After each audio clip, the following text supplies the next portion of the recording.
Good morning, everyone. My name is Miguel, aka Mighty Migs, and I'm the host for this podcast, which is called Passion for Acting. In this very first episode, I'm greatly honored to have my good friend, agent, and mentor, Mr. Jon-Claire Lee, on board. How are you, good sir? Very good, Miguel. How are you? Oh, not too bad. Even better that you're spending a bit of your Sunday morning with me. But before we go further ahead, I'd like to mention that the official sponsor for this podcast is Sydney Actors Association. So visit this Instagram page and tell them that Mighty Migs from Passion for Acting sent you, and you may be the right person for this acting course. But anyway, first things first, this is your time to shine, Mr. Lee. Give us an introduction about yourself. Wow, okay. How many minutes do I have? Take as long as you want, because there's go with the flow. I've been an actor and a director and a screenwriter for many years. Moved here from America in 1991, so I think I'm older than you are. Much, a lot. But yes, I've been here in Australia for 30 years, and very thankfully I've been able to continue my craft and do the things I love. Awesome. Yeah, you know what? I'm grateful that you have been mentoring me for the past 10 years, and I can't believe it's already been 10 years since you started mentoring me. And it just seems like yesterday when I first met you, when I was that younger guy who lacked a lot of confidence, and then remember that time when I didn't really have my craft being molded the way it's been molded right now.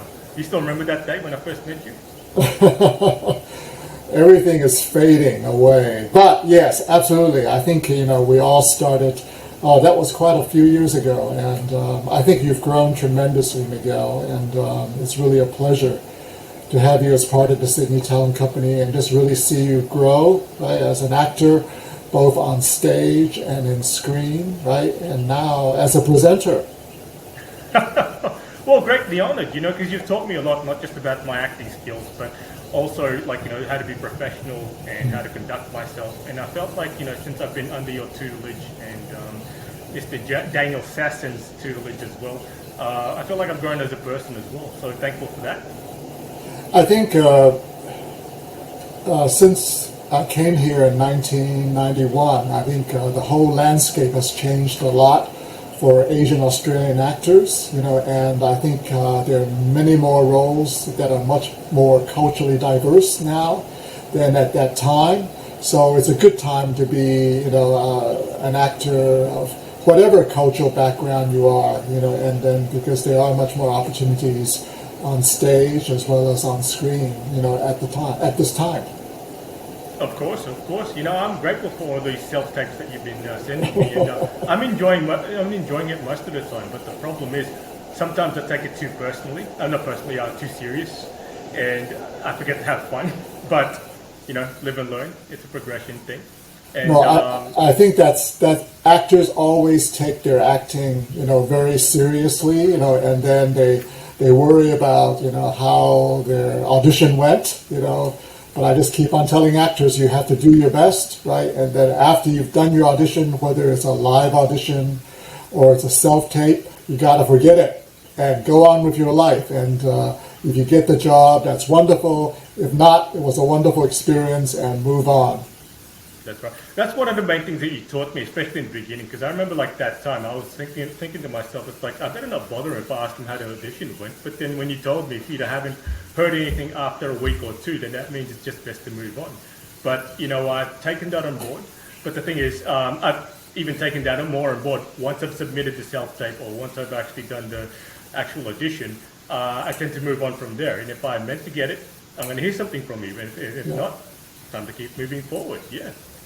Because otherwise you go crazy, People go crazy when they worry too much afterwards because actors, as you say, really just take things personally. And then, their acting craft and how well they did is just very personal, and it's important for you to know that, okay, I've done it, and it's out of my hands now. And then I just need to maybe continue to improve my craft, go on with my life during the day, have a good time, and then whatever happens.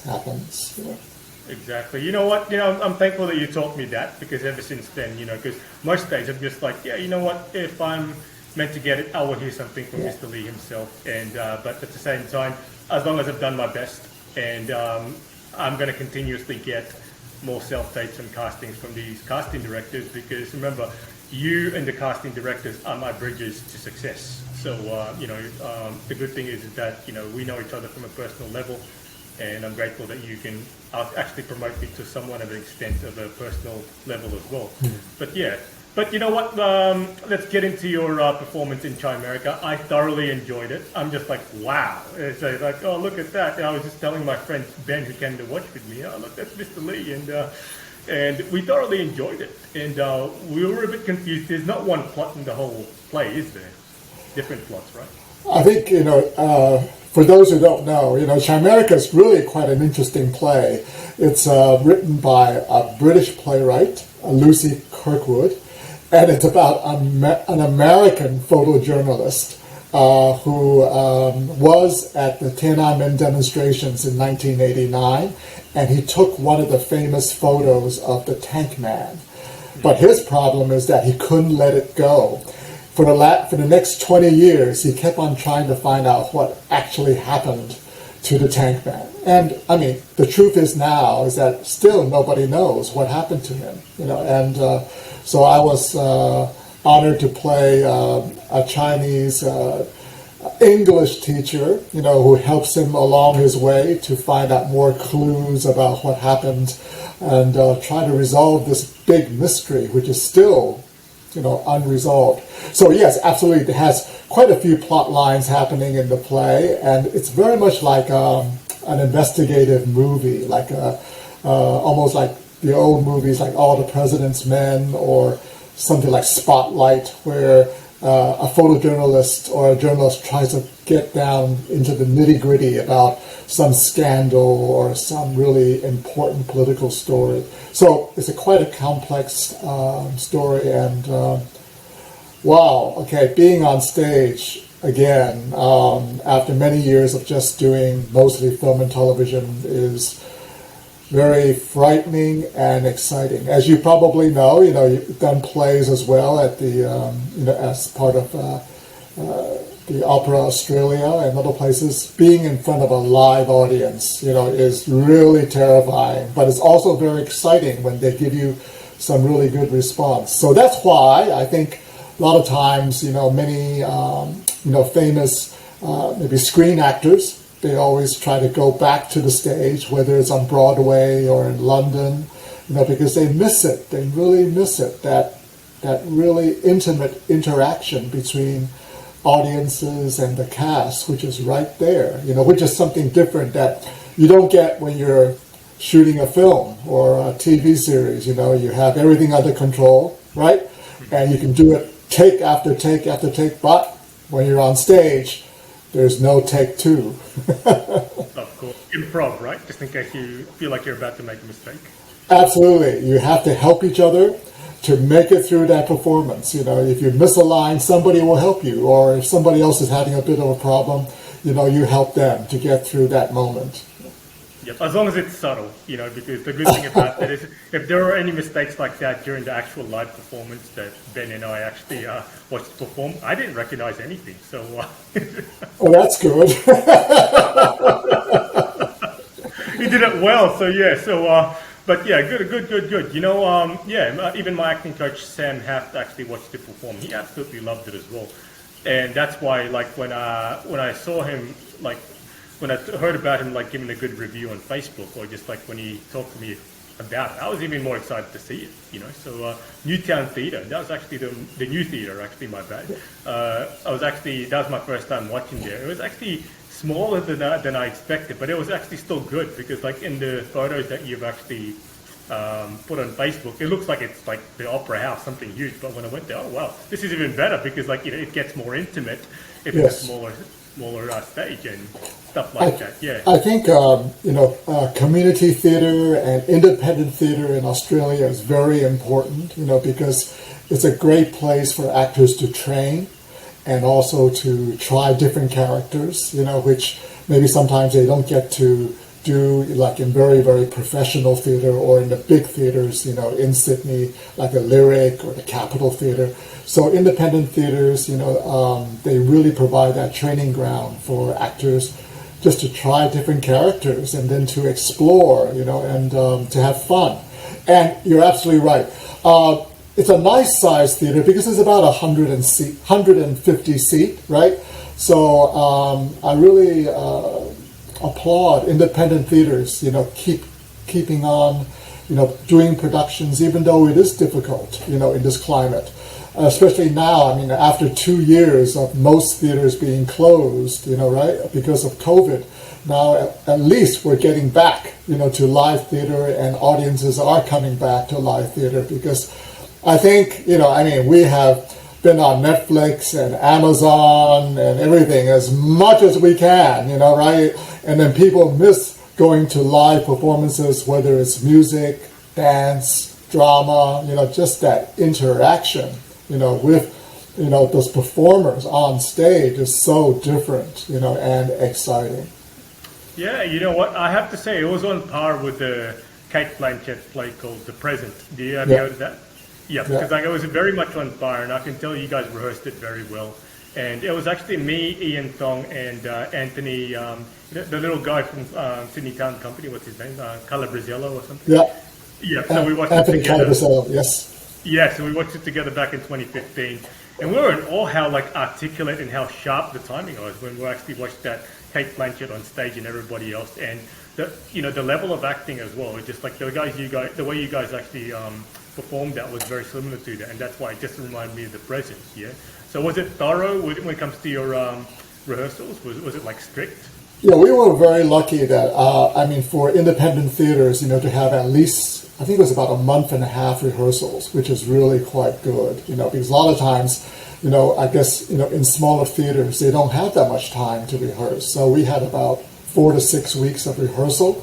So that was really quite intense, and we were able to develop the characters under the director Louise Fisher, who's done so many plays, at the New Theater. So she was very, very professional and helped us through. And then I think also something really good was that we had 4 weeks of performance. You know how a lot of times, smaller theaters only maybe sometimes have 1 weekend of performance, or 2 weekends, but we were lucky to have 4 weeks, so that was a great time to really try it in front of different audiences. You know how audiences are very different. We've discovered that, Thursday audiences are quite quiet, Friday audiences are more rowdy, and then Saturday and Sundays, they're much more attentive, and they're bigger crowds. I think Thursday nights, maybe they're there because their friends drag them there. They really are pretty tired from work, and then they just want to go home quickly. But every night is different, so you have to deal with that, and then try to make it work with different audiences. Yeah, I suppose, yeah, because no matter how good or tough the crowd is, you just have to perform the best as you can, right?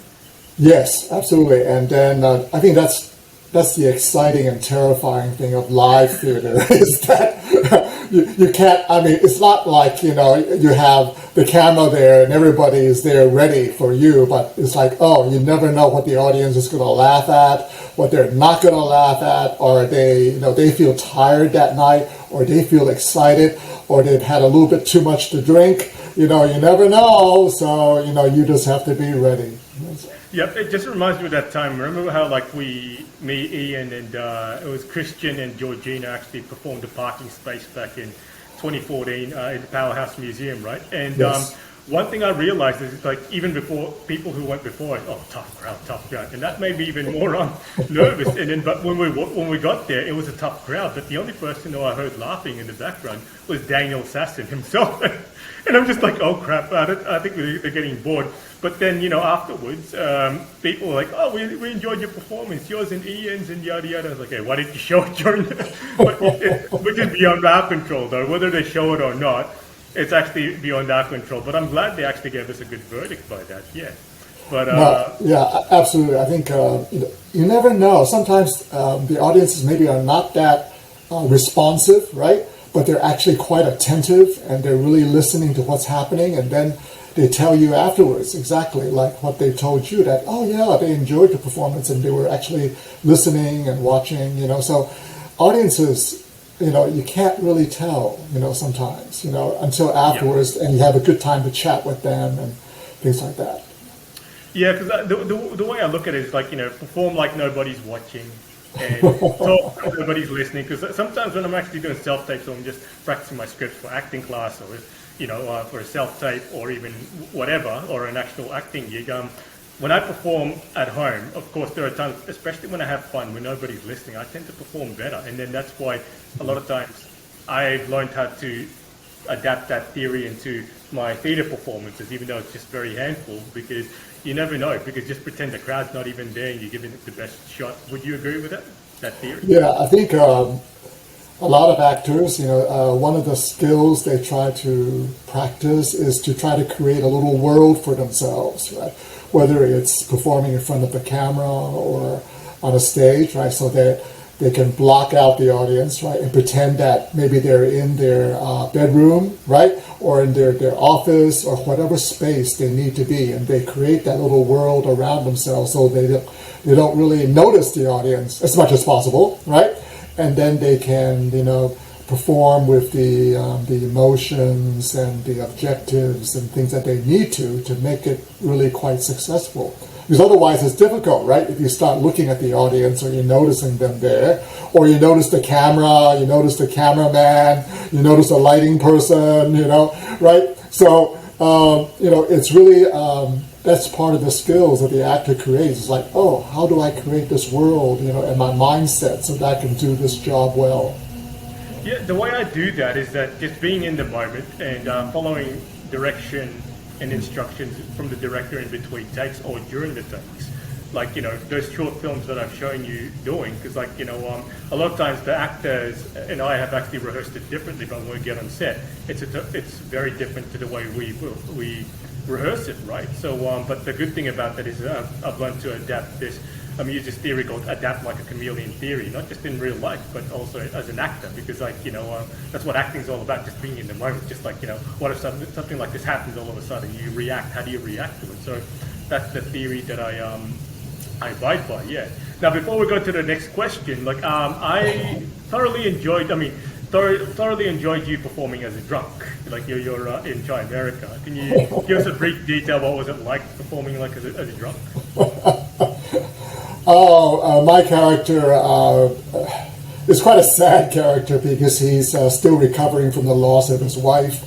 And then one of the ways that he tries to deal with that is that he tries not to think about it. He has a good drink with his friends, and he loves to write, So playing a drunk or having a person who is dealing with that is quite a challenge, So I try to think about maybe sad times where I have to deal with that, and then sometimes we drink, sometimes we go to church, sometimes we go to, we try to have different ways of trying to deal with that, and so I think in this particular instance, this character drinks a lot of beer, and then he chats with his friends, and then invites his friends to have beer with him just to have more of a good time, so he doesn't need to think about those sad things. So yes, it took a bit of rehearsal because I don't drink beer, and then so I had to actually have a bottle or two with my fellow cast members just to try what that feeling is like. I drink wine every once in a while, but actually, it's getting trying that actual experience and then just trying to remember it and then bring it to the stage performance, a little bit at a time, to make it real, for both myself and for the audience. Okay, well, cool. You know what? That shows your adaptability and your versatility as a performer. Yeah, well done. Good on you, sir. But you know what? You convinced me that you were drunk. And although you're not a drunk in real life, but you convinced me on stage that you were a drunk. Well done, Thank you. Sir. Cool. Let's talk about your passion and dedication to filmmaking. So, the films that you've directed and the short films that you've directed and stuff like that have actually been that I've seen. They're very decent overall. I mean, how do you get inspiration? How do you get dedicated to the craft? Wow. Okay. I think for whether you're an actor or a director or a writer, I think it has to be the subject matter that really attracts you to it, and that's how it starts. It has to be a subject that you say, "Oh, okay, I like that subject. Something about it touches me." Right? Whether as an actor, you're attracted to a script that you really want to work on. As a director, if it's a script that comes to you, and then or somebody writes it or comes to you with an idea, you say, yeah, okay, that touches me. I feel it, and I think that's really important, because otherwise, it's difficult to be involved in a project if you don't really feel somehow you can identify with it or it touches you.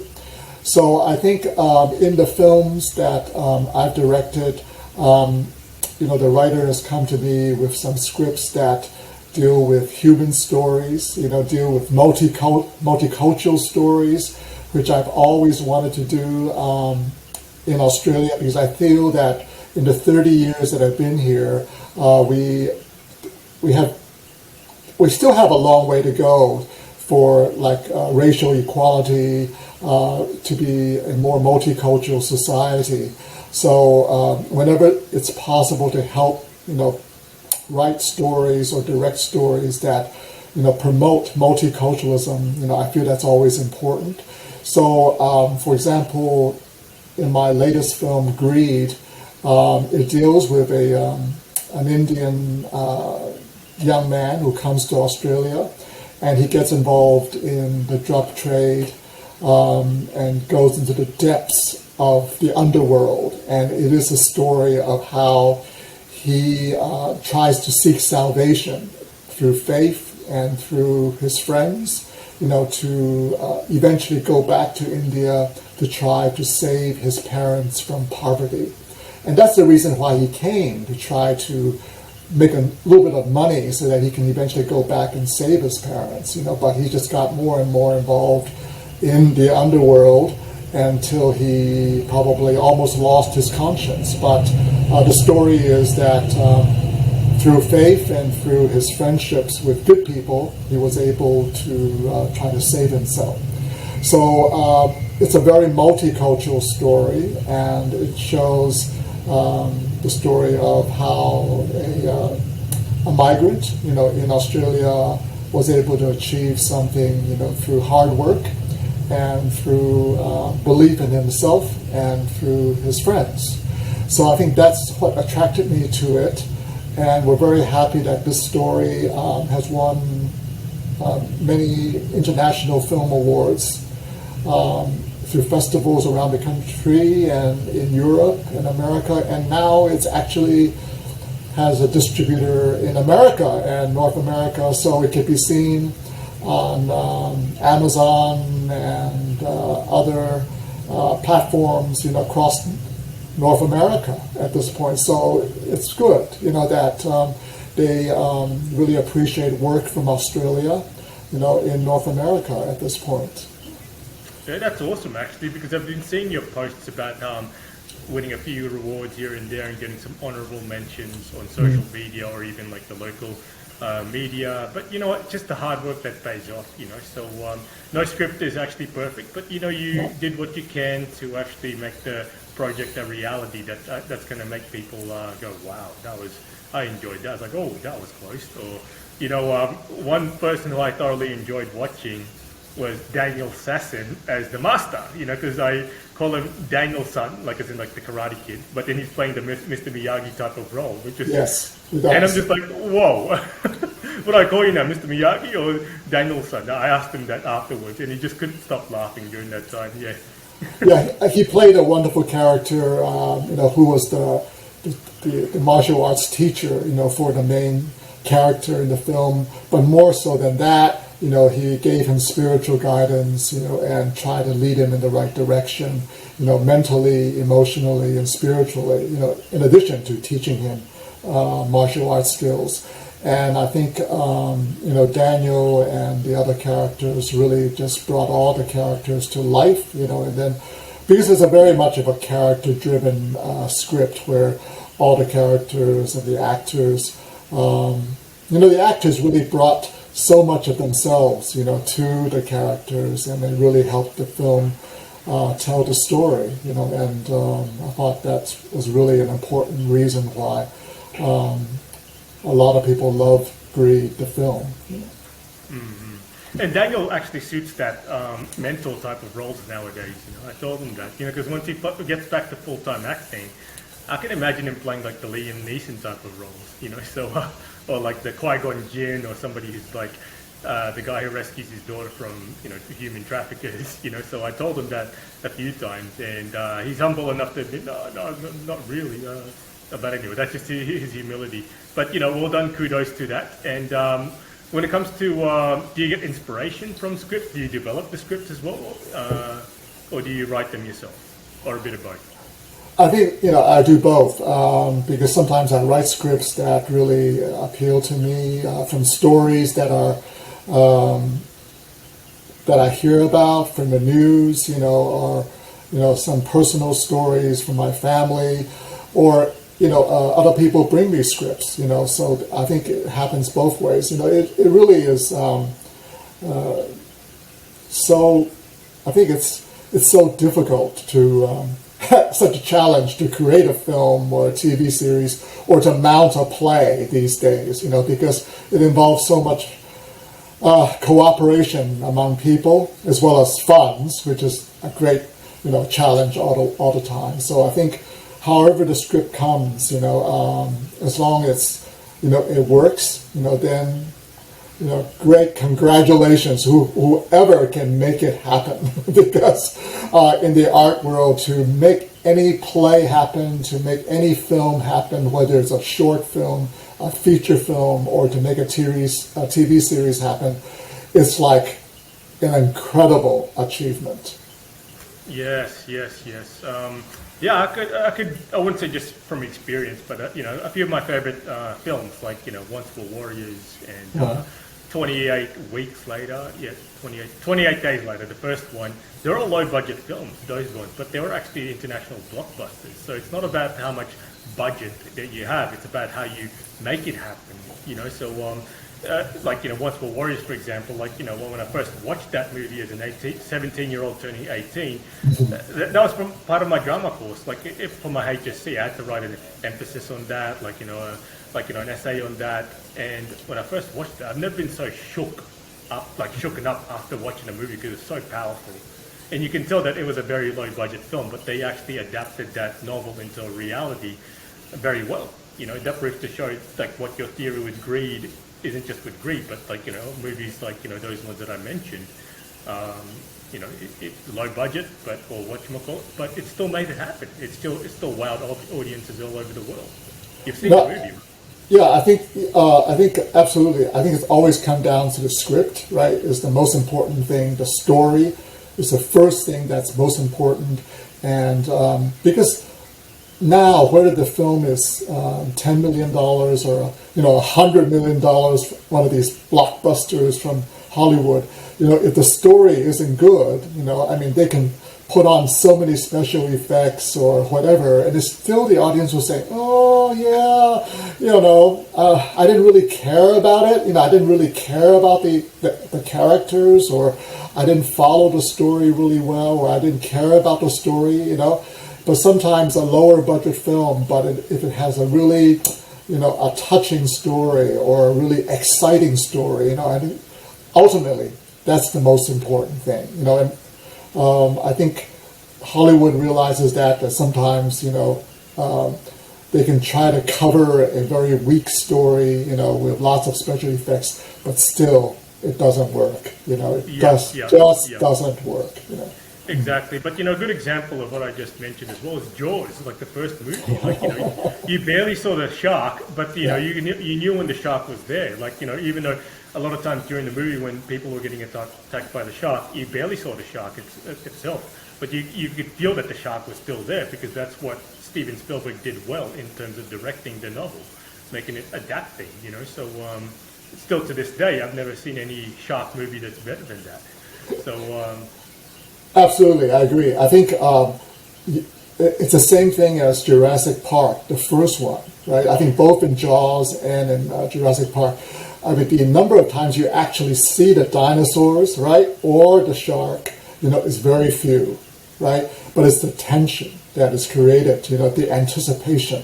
Because later on, as they got more budgets, right, Jaws 2, 3, 4, 5, whatever, and then same with Jurassic Park, 2, 3, 4, 5, and you just get to see more and more dinosaurs. It's just like, oh, okay, the suspense is a little bit lost, right? Because it's different, because then they had more budgets to create more special effects, to show more things, and then, but sometimes we love to go back and see the originals, right? Because they were so good, and the writing was good, the actors were good, and then there was tremendous amount of tension and anticipation, from the audience point of view. It's like, oh, what is going to happen next? Yeah, you knew when the shark was there, even though you can't see it, like I said, and you just, and for some reason, like, as a little kid, I was afraid of the beach because of that, watching that movie. But, of course, it's just a movie, but I was a little kid, I was gullible. But, all done to Mr. Spielberg for making Jaws and Jurassic Park a huge reality, and that it's still it's a huge hit that I still talked about to this day, yeah. And I think absolutely, with also with like a lot of original horror films, right? The original, like The Exorcist or Friday the 13th, or the original Scream, or all of these, I mean, they were all quite, I think, low budget films, right?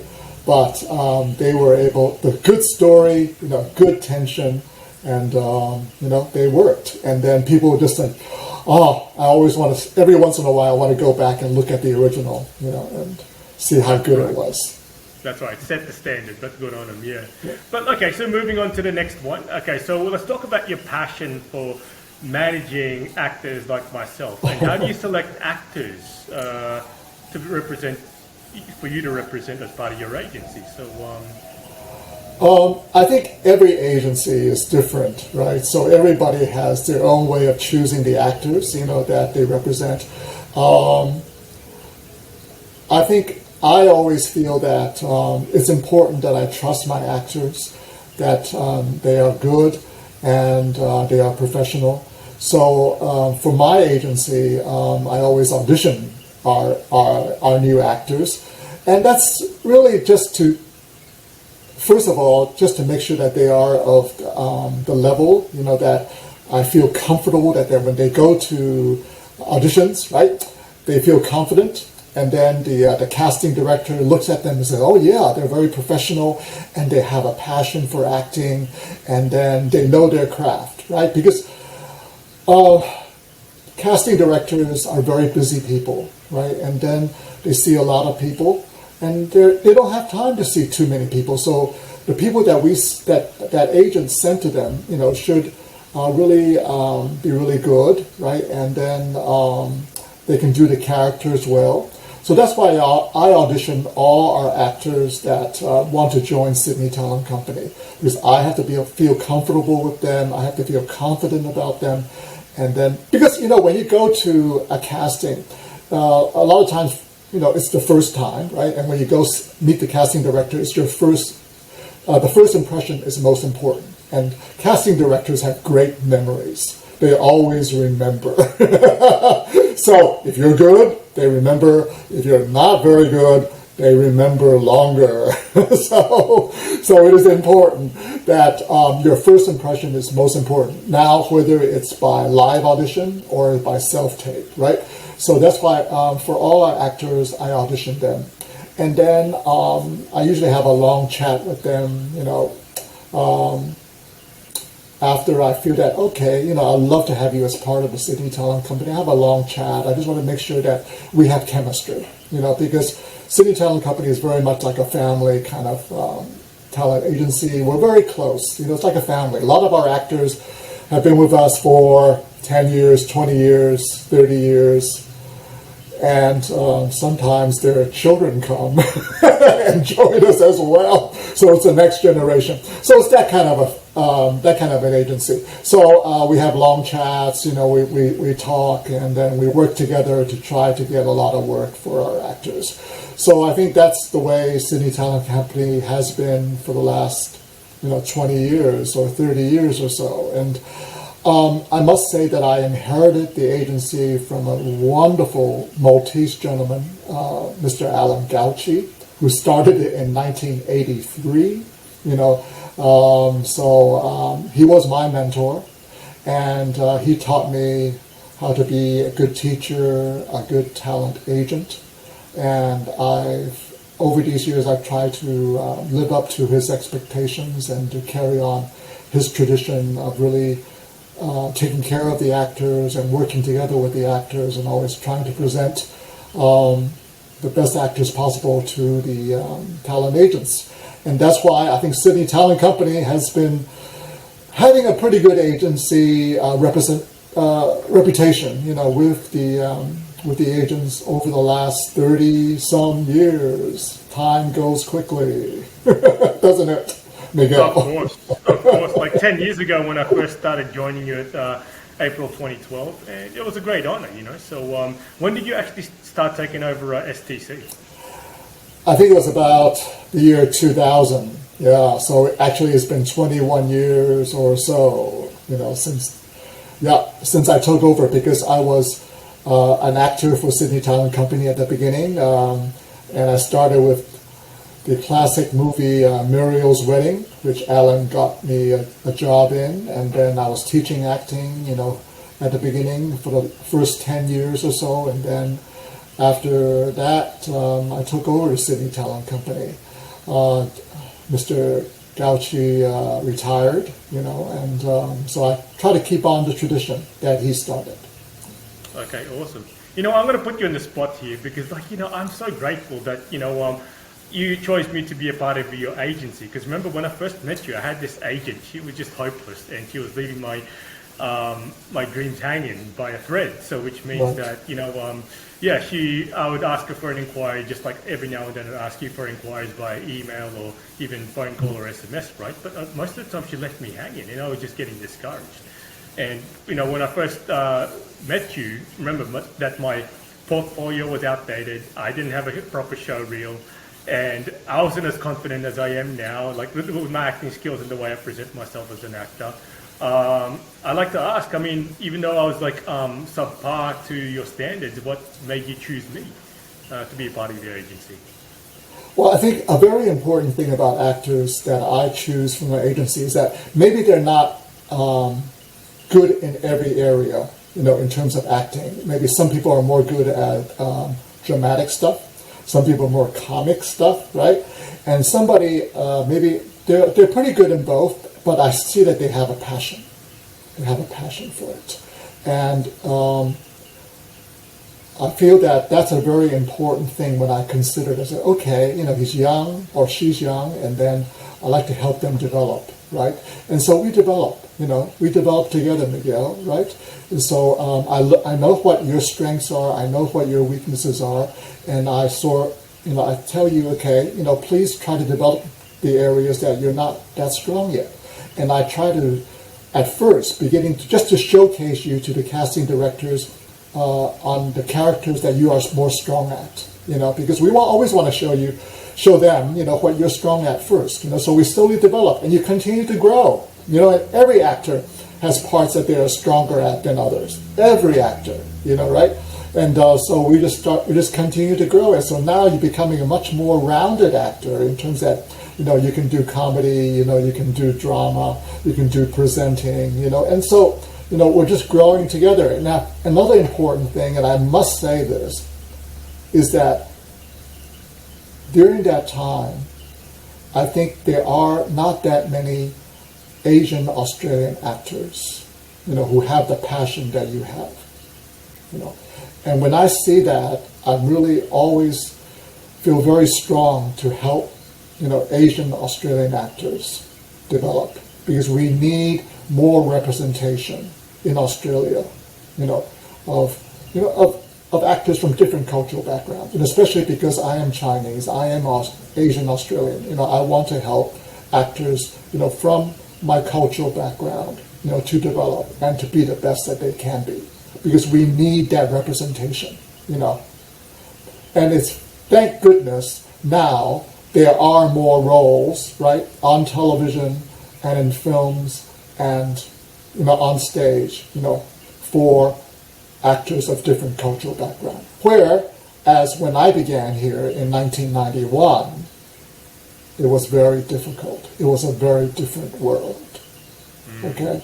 So I think when you came to Sydney Talent Company, as other Asian Australian actors came to me, and I said, yes, let's work together. Let's develop, develop your skills. There's some points that you are not strong yet at, right? Not strong yet. So let's develop those. But at the same time, let's get you out there and show them what your strengths are. And then let's not let the casting directors say that, oh, yes, we tried to find some Asian actors for these roles, but we couldn't find any. No more of those excuses of not being able to, find good Asian Australian actors, because there are, maybe sometimes you just have to look a little harder. That's all. Yeah, probably not looking hard enough. Yeah, but we could be wrong. But you know what? We're doing what we're in control of, and it's giving us good results. And because like with the stereotypical Asian actors, like someone like, I'm not going to mention their names here, but they're all often complaining, they play the chef, they play the accountant, something geeky, something that's not dominant kind of roles. The kind of roles that most people will find boring, right? They're typecasted in that. But one thing I'm actually grateful for is that I'm not typecasted into those. I usually play a cop or a soldier. My acting career even better than I do, in my opinion, from a third-person perspective. And I'm grateful for that because, because if I was in their shoes, I'd be hating to be typecasted as a taxi driver, a chef, or somewhat of a geeky role who's just like Q in GoldenEye, in James Bond films, So yeah, but I'm grateful that I get to play or audition for those roles. It's Muriel's wedding. I played the owner of a Chinese restaurant. How stereotyped can you get? I saw that film, but you played it well. I mean, I'm not saying that that's the only role that suits you, but that's not the role that suits you. But you played that well. You know what I mean? You felt warm. Your performance was very warm. And so I feel that what I would say to our Asian Australian actors is that, right? Yes, there are still stereotypical roles that we are asked to play, and as you say, Miguel, it's how you play it. Right? It's what life and what special qualities you bring to that role that makes it different, and that makes it people look at it. Oh, okay, this is not the typical, restaurant owner or waiter, or accountant, or lawyer, or dentist or doctor that Asian Australians usually play, right? Oh, this actor brings something quite special. I recently saw that film that, I don't know if you've seen it, that Michelle Yeoh did, that is quite big now. It's called, I think it's Everywhere, Everyone, something like that. I haven't seen it yet. But I had a chance to see it. Of course, she plays the owner of a laundromat,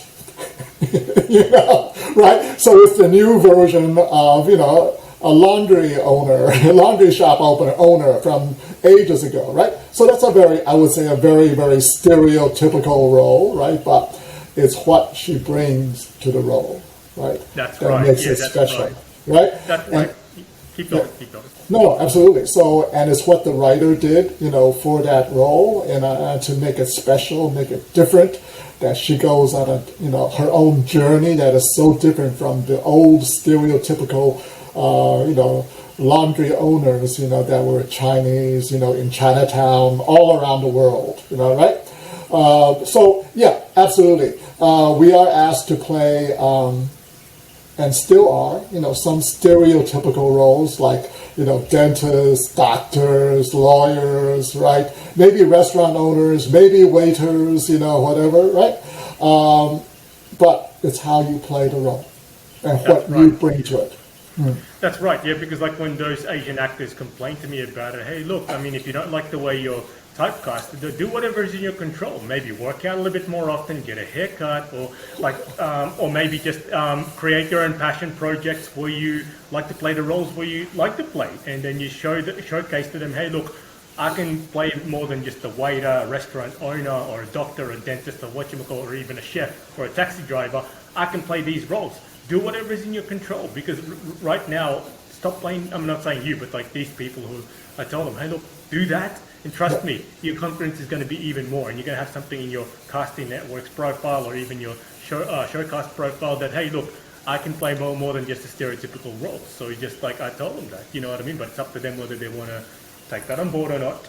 Period. You know. I think, Miguel, that's very important what you're saying, is that create your own passion project, right? And I think through short films, right, or participating in short stage plays like Short and Sweet, you know, right? These projects where you can write your own scripts, right? Either perform in them or direct them are wonderful opportunities, right? For you to write the stories that you feel are relevant, you know, to young people now, to Asian people now, or whatever cultural background, right, or whatever story you have to tell, right? Those are wonderful platforms for you to be able to tell those stories, you know, without great expense, right, and have audiences see them, experience them, and enjoy them.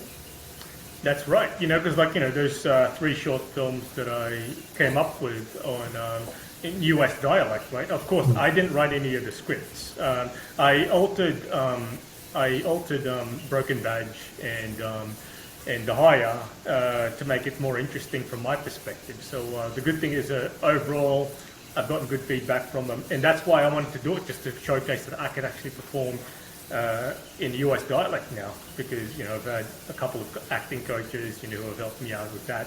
Even my current acting coach who specializes in that, Sam Haft, that's one of the things that he's helping me, like, you know, performing in my US dialect. And now we're focusing on UK dialect a little bit more. Yeah. So yeah, so just to make sure that, like, you know, because of course, you know, the sport of MMA, mixed martial arts, I consider acting as like my MMA, so which means that there's always different sides I could actually improve on. So I don't just want to be a one-trick pony or just a one-dimensional actor, like, you know, because one of the things that, you know, Sam Haft is actually helping me develop is actually my vulnerability in front of the camera, because according to him, and even you guys think that in real life or in front of the camera, recently I didn't show much vulnerability. So and now I'm aware of that. Now I'm going to be, there are times when the tough guy has to play, like, has to break down or just like seem vulnerable just in case somebody dies or some tragedy happens. So it's good that he's helping me mold this craft as well. So it just makes it more interesting for me as an actor as well, not just for the audience. Yeah. You know, actors are incredible because they have to be able to do so many things at one time, right? What that means is that, you know, sometimes they're asked to do, you know, like a British accent or American accent. Maybe they have to sing. Maybe they have to dance. I mean, not that they are a professional singer or a professional dancer, but sometimes, you know, like in a particular acting scene, the character, you know, starts dancing with a friend, you know, or maybe at a birthday party, they have to break out in song, you know, and then the actor has to just feel comfortable doing that, you know, as part of the skills that, you know, he learns, you know, so that it just becomes part of the character.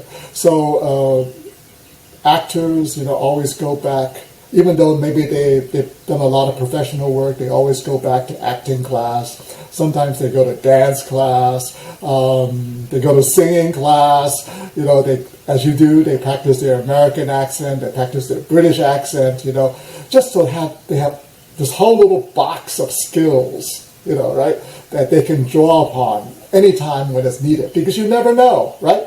Whether in your next play, in your next movie, you know, you'll need one of them. And then, hey, you just say, hey, I'm ready to do it. I'm ready to do the waltz. I'm ready to do the hip hop, whatever it is, because, you know, I've learned it a little bit. You know, I'm comfortable with it. I'm not great, but I can do it. You know, so actors are just incredible in terms that they have to learn so much, to be ready for whatever happens.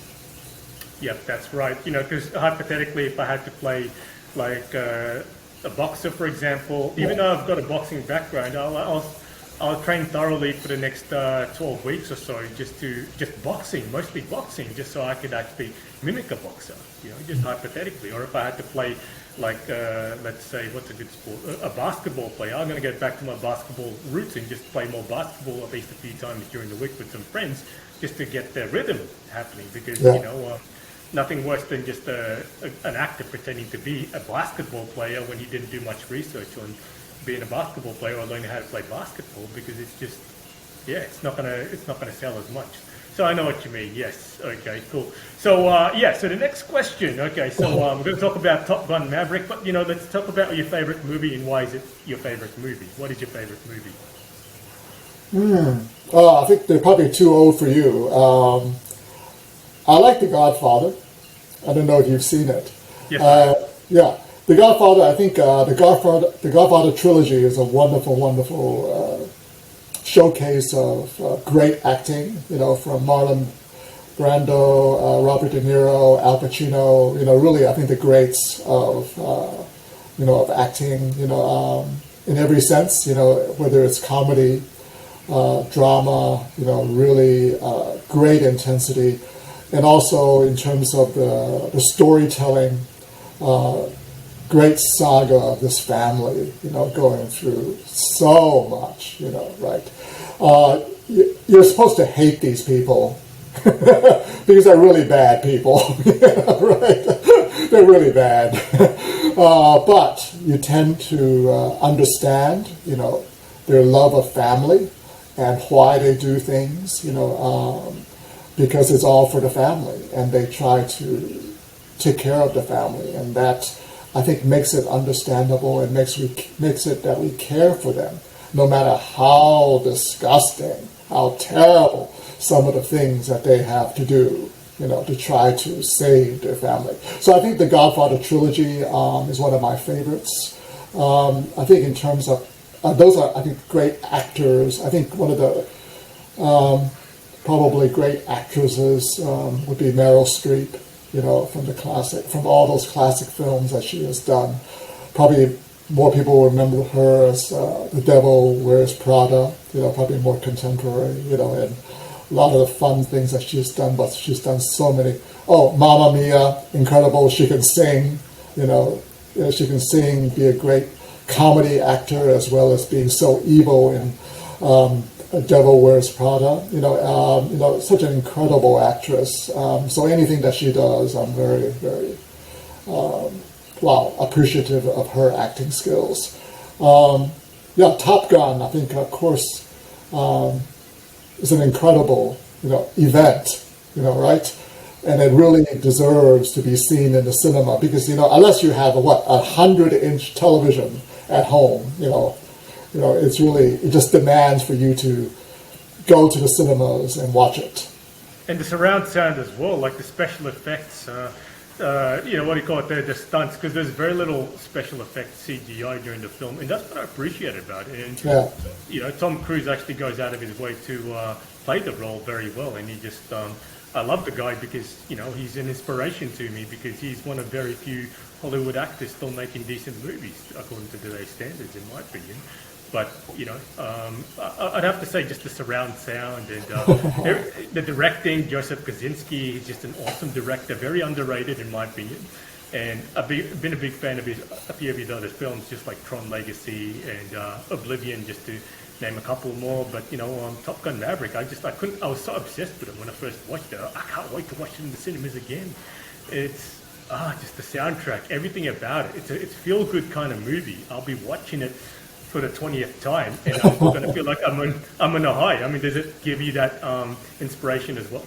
Yes, I think also, let's just come back to the basic that it had a good story.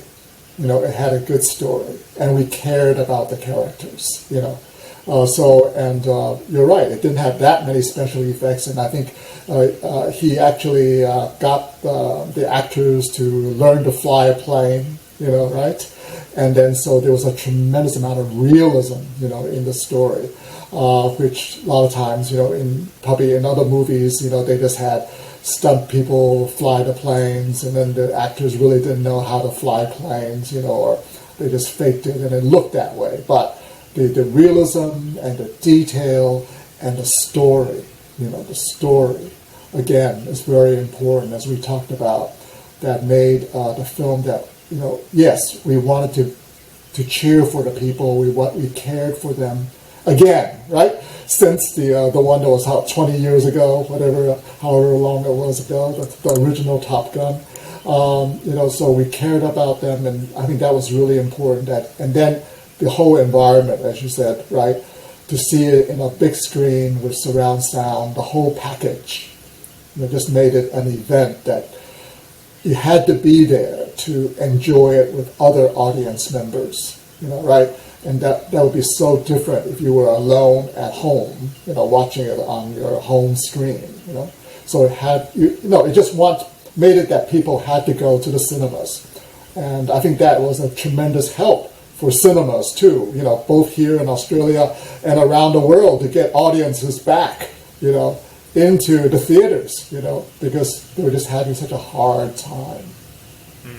Especially with that, yeah. Well, I mean, you know what? We can go on about Top Gun Maverick for the next half an hour, but let's get on with the rest of our Sunday, and we can talk about this actually even more when we see each other face to face or over the phone. But yeah, there's so much to cover about that topic. But remember that Top Gun Maverick isn't the topic. You're the topic here today, Mr. Lee. And thank you so much for joining me again in this somewhat of a beautiful morning outside. Thank God it's not raining, like what the weather predicted, but we appreciate your time. But is there any closing thoughts that you'd like to say to the audience before we conclude? I think just like to say that I really feel that it's great that over the last 10 years you have grown so much as an actor, right? And I'm really proud of you. And what I want to say to all the actors out there is that never give up on your passion. If acting is your passion, go for it. Create your own projects. Get involved in short films and plays. And never give up. Because if this is what you want to do, do it. Because no one can do what you can do as well as you can do. Because as long as you bring yourself to every role that you do and do your best, you will be good. And people, whether it's a live audience in a theater or it's in front of a movie screen, they will appreciate your work and they will applaud you. Cool. Yes, good advice there. Thank you so much for the encouragement and for your support over the years. And I'm looking forward to the many more years they're going to be working together. And audience, if you haven't done so, please press the like and subscribe button on YouTube if you're watching it there, yeah? And please stand by for the next episode. And thank you so much again, Mr. Jon-Claire Lee, for your time. And I do appreciate it. And I'm pretty sure I'm going to invite you in the future episodes at least a few more times sometime soon, yeah? Until the next video, everybody, and until the next podcast, please stay safe and have a good rest of the day. Adios. Bye.